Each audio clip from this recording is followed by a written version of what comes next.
So I'm delighted this morning to be with James Wood. So Evan Main Donald has introduced me to James Wood. He said I must speak to him, and he said that a number of times. So during the lockdown, it's mostly catch-up time with a number of leading property professionals. So a little bit about James's biography. Over 20 years plus involved in the construction industry. 50, have I got this right? 50 million turnover. And sorry, they had a cumulative turnover in excess of 50 million. And over 300 new homes responsible for as well. So look, you're involved in Evan's projects in the West Country, Gloucestershire area. So massive thanks for Evan introducing myself to you. And James is on the panel, which is focused on reducing costs, maximising returns, which Ben Richards of All Architecture has been telling me I need to put on at some point. Have to admit, wasn't that tempted to put it on. However, the poll suggested it's a really popular topic, maybe more so than normal. So we are going to cover one of my sort of like loves, which is modular, but it's much more than just modular, this session with James this morning. So look, you were talking before we went on air, and is there anything you want to add about your biography as well? I just went through it very, very quickly, the last 20 years, but we're going to look at time as one of the key things to cover this morning as well. Yeah. I think you've picked up my bio there. I've also sat on a number of not-for-profit organisations across the United Kingdom, mainly housing associations, which gives me an insight into their delivery platform and what they're good at as big organisations identifying cost savings through the construction process. And at this point, this is when I'd move into, I think the number one factor on cost savings is always time. And if you look at cost overruns on any project, it's normally linked back to time, and identifying from day one the right development program and delivering that is key to maximising your profit. So we were discussing off air about how many of the larger house builders, although they get a bad name about the quality finishes sometimes, one thing they really do well is they're very synchronized. Everything runs smoothly in terms of time. So do you want to just elaborate on that? Yeah, of course. So I do think that there's little inspiration that we can take from PLC house building in SME development, but the one item that they're absolutely brilliant at is shortening their development programs on site. And a key to that is they identify what's going to slow them down. And those factors are normally services and service connections, including water, electric and drainage, and statutory agreements with third parties, such as local authorities around road adoptions. And what they always do is have those all tied up pre-starting on site. They also have a large base of their subcontractors appointed. So once they actually hit site, everything is lined up to go. What tends to happen in the SME world, people spend a long time acquiring sites, enabling them, taking them through the planning process, and then rushing them onto site because there's external pressures, maybe financing, planning permission that's expiring. And the thought is, well, we're better off doing something than nothing. And actually that's as far from the truth as you can get, because what ends up happening, you have a production team and a construction cycle that's going at less than 100%. And that comes at a huge cost. Being on any site, or be it a single dwelling or 50 units, comes with a hefty daily and weekly cost. And it's absolutely vital that you don't go on site until those matters are resolved, because all it will do is extend your construction program. So look, from my understanding of listening to one of the larger house builders as well, I think I listened to them late last year. They were discussing modern methods of construction, being willing to go into that in a bit more depth and belief than possibly smaller developers, SME developers, where do you see that modern methods of construction? Of course, it includes modular, which I really am quite passionate about. But it's more than just modular as well, the modern methods of construction. And is there anything you want to add about time onto it as well? So just before we go into the modern methods of construction, tendering process and hidden costs, is there anything else you want to cover? Yeah, so I think two of the other areas where minimising cost is key is as you go through your tendering process to subcontractors, or if you're using a single main contractor to your main contractor, because one of the killers on any budget is always subcontractor variations, and that a lot of the time is actually the client's fault, because from day one it's the client's responsibility to get the specification right, ensure it's complete, make sure that you're not going to make alterations to that at a later date, because variations equal contractor profits. Whenever I look at tender packages for subcontractors, it's inevitable you will pick up variations, and it's about trying to manage that and keeping that at the smallest margin is what maximizes your profit at the back end. And so actually detailed information at the onset is what minimizes that. And again, it goes back to my time on site, because if that's lined up correctly before you put a shovel in the ground, it will reduce your build period. I see time and time again where a house is progressing through the M&E stage, changes are made, and it leads to delays. And everybody else will be making profit out of that, apart from you, the developer. So look, what would you say to people who are right now looking at the tendering process? Because this is probably, I would say, one of the more difficult times in history in terms of the tendering process, because what's available in terms of resources, in terms of supplies. So what would you say to people listening to us right now who are going through the tendering process, which is a very different picture to 6 months ago, 12 months ago?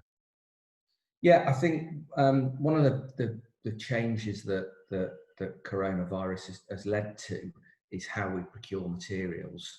And what I'm seeing is that the online suppliers have really been at the forefront of addressing the matters that it's raised. And actually maybe the more traditional routes are something that we might end up not going back to. So your traditional sourcing through builders, merchants, or mainline suppliers, that looking at the online alternatives is really important. And when you're getting into the detail of specifications, whether it be light fittings, plug sockets, the things that you never really anticipate causing you a delay, they are the things that end up causing a delay. So giving the contractor alternatives, a selection of from two different suppliers, I think from a developer's point of view, it's absolutely vital not to tie up too much of one order to a single supplier. That again is something the PLC house builders are actually very good at, about identifying where they're overexposed to a certain supplier or subcontractor. So that's a real key note. So too much of one order to one supplier. So obviously there's benefits of taking from one supplier a maximum or a higher percentage, but then you are letting yourself possibly into a little bit of strife, to say the least. So look, and I know it's hard for you to say, but how many suppliers would be you'd be looking for? How would you divide? And maybe we can go into a bit more detail on Thursday, 25th of June, in that particular topic as well. Is there anything you just want to add to that before we move on?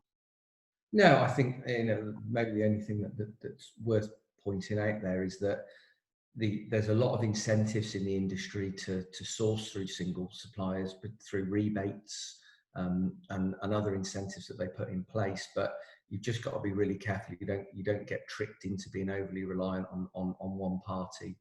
The construction sector is traditionally very high turnover, low margin works, and that ultimately leads to business failing or businesses failing.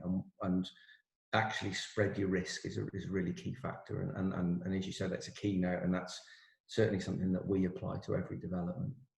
Is there any metrics though you'd be looking at? So I know some developers, for example, look at the turnover of contractors and look at, times they can get by a certain number. Is there anything you'd be looking at in that sense in terms of mathematical formulas? Less so mathematical. What I tend to do is we break out all the elements of a build into packages, and within an individual package, I don't want to see more than 25% coming from a single supplier or subcontractor. Once we start getting over that, we need to have a much closer look at that supplier. Now, that broad brush approach is quite difficult because when you get into specialist builds, you could have 50, 60, 70% of a build that would go through 2 or 3 suppliers, particularly in commercial projects. And that's where you're entering a new area of risk. But risk is okay as long as it's mitigated and it's controlled. And so it's quite difficult to put a broad brush approach, but we break it down into sectors and have a different approach depending on what build we're doing.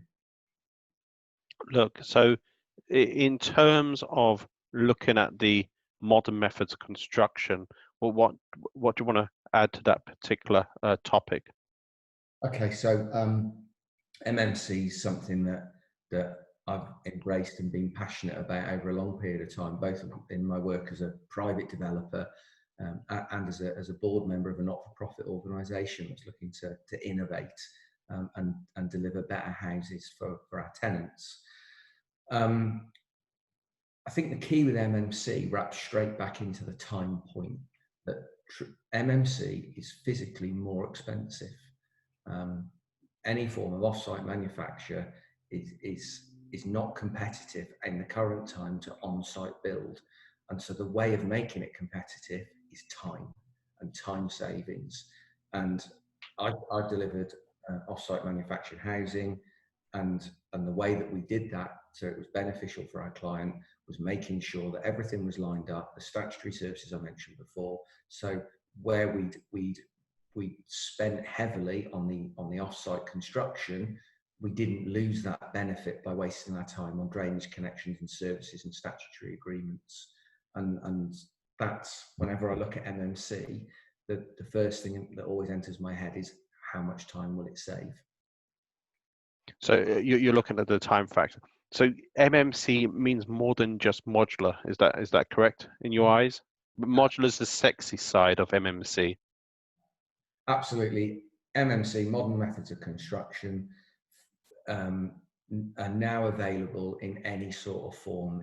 It's as simple as blocks. There's now any different manufacturers and suppliers of concrete blocks, lightweights, heavyweights, different types of fitting methods.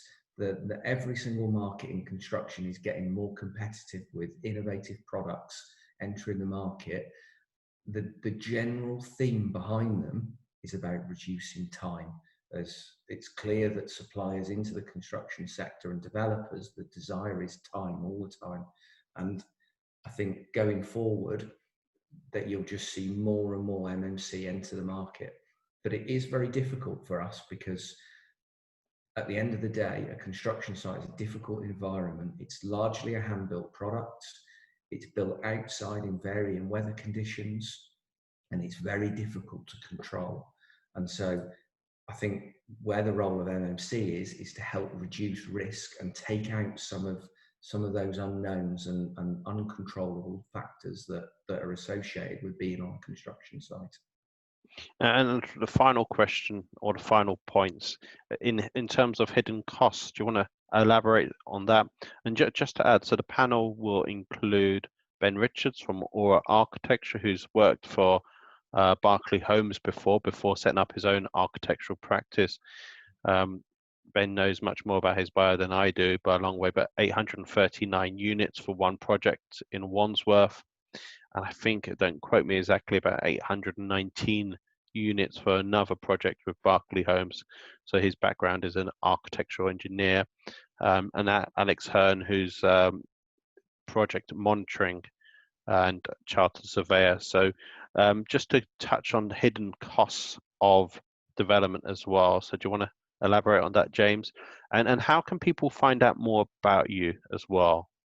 Yeah, no problem. So hidden costs, I think, is a really good place to finish, and behind time is probably the second biggest factor in developments not maximising profit.